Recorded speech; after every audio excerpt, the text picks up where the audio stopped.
给我提供了这样的教育，为什么我教学这个样子？私が何言ってるかわからないの？Ты потрясающий наши семьи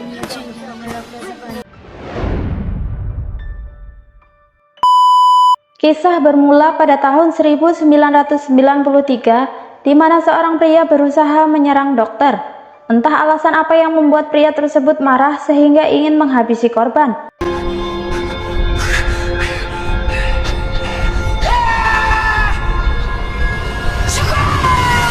Nahasnya ia salah sasaran, ia justru melukai anak dokter tersebut.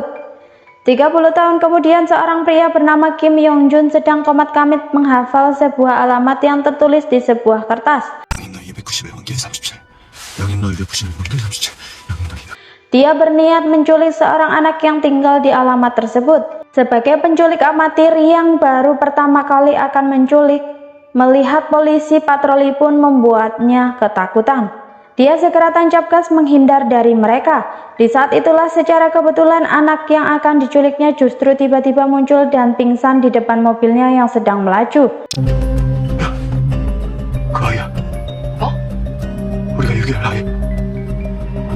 Anak itu kemudian dibawa ke rumahnya. Seorang wanita menelpon Myung-jun. Melihat keadaan Rohi, anak yang diculiknya tak kunjung siuman dan kemungkinan terluka, Myung-jun pun mengatakan ingin membawanya ke rumah sakit. Namun si wanita menentang keputusannya. Wanita tersebut adalah Hye-eun, mantan istri Myung-jun yang 3 tahun lalu mencampakkan Myung-jun dan anaknya yang sedang sakit. Dia dengan tega mengambil harta yang akan digunakan untuk biaya pengobatan anaknya. Begitu muncul, dia malah menyarankan untuk melakukan sebuah penculikan. Myung-jun terpaksa melakukan ide gila itu demi mendapatkan biaya pengobatan anaknya yang sakit leukemia. 잘 봐도 얘가 우리 희애 병원비 해결해 줄 거니까. Karena semua harta benda miliknya telah habis dijual dan kini utang telah menumpuk. Saat kembali ke dalam rumah, dia dikejutkan dengan Rohi yang telah siuman dan berdiri menatap Myung-jun.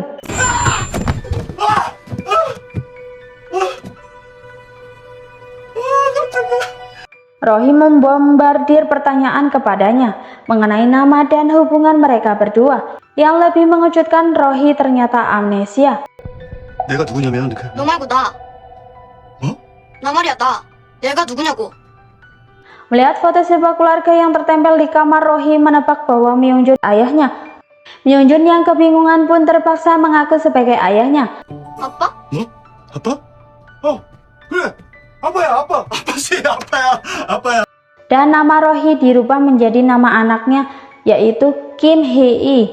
Myung-jun kemudian menelpon orang tua Rohi, namun tidak ada jawaban, bahkan rumahnya tampak sepi tak berpenghuni. Hanya terdengar suara ponsel berbunyi yang diabaikan.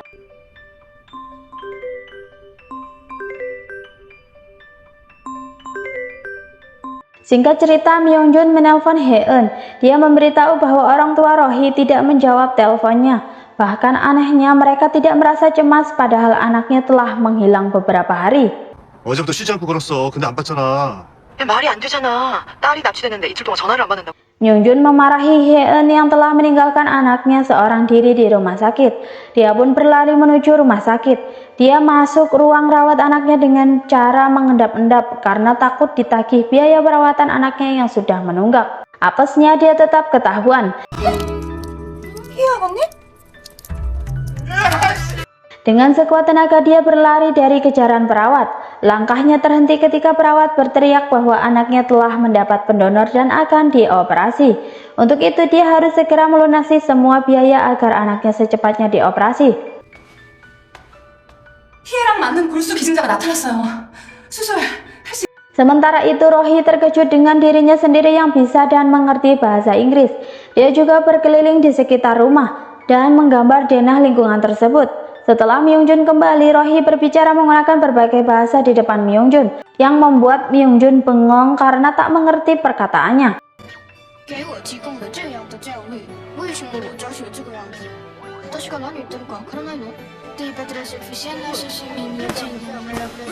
Singkat cerita, Myung-jun menelpon orang tua Rohi dan lagi-lagi tidak ada jawaban. Karena penasaran, dia pun pergi memeriksa keadaan rumahnya. Yang mengejutkan, rumahnya ramai oleh wartawan, polisi, dan mobil ambulan. Ternyata orang tua Rohi ditemukan tewas oleh pembantunya. 중소형병원의 원장인 최모 씨와 그의 아내입니다. 휴가를 마치고 돌아온 다사도우미의 Di waktu yang bersamaan, seorang pria mencurigakan membobol rumah Myungjun yang di dalamnya ada Rohi sedang tidur. Rohi terbangun setelah mendengar suara pecahan kaca.